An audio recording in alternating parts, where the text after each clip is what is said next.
жаңағы жақсы.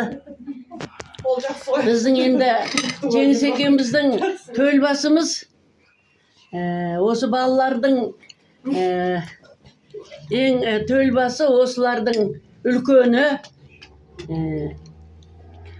Сол енді осы қызым, бірінші мен осы қызыма денсаулық тілеймін. Ең бірінші денсаулық, бәрінен де. Өнен кейін өмірі ұзақ болсын.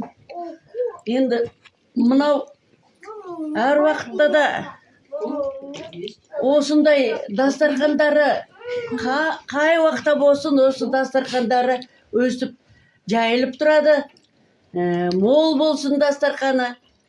Енді мына екі көзінің ағы менен қарасындай екі қарғасы бар. Сол екеуі аман болсын. Немерелері көбейсін. Чөбере көрсін.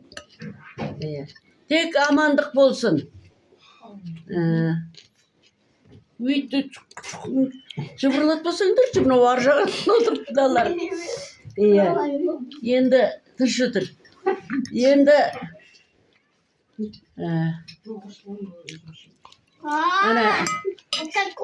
осы алыста жүрген Расулым аман болсын. Мені сол Ейді екеуі аман есен болып көбейсін. Сол бала шағаң көбейіп өсіп өнсін балам. Өзің аман болып, солардың ортасында қартаймай, өсіп ойнап күліп жүре бер. Осы бала шағамның бәріне мен денсаулық, жақсылық тілеймін, алтындарым менің. Осындай бала шағам бар, мен бақыттымын деп ойлаймын, ылғи отырып алып. Осы бақыттымын. Сол мынау сәбитім көбейсін деп едім, сәбитім көбейді. Мынау Жеңісім, Нұрболым, Абзал, Айдар, міне осының барлығы менің балам.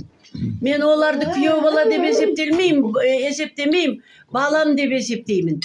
Барлығы аман есен болып, жаңағы семьяларында бақытты болсын, жандарым. Аман болыңдар. Чөберем көбейсін. Чөберем ақырындап көбейіп жатыр, енді көбейе берсін ары қарай. Аман болайық. Жандарым әшейін. Алыңдар. Тек жақсылық тілеймін. Ана жүрегімменен тек дүниедегі бар жақсылықты сендерге тілеймін, жандарым. Аман болыңдар. Ынтымақты болыңдар.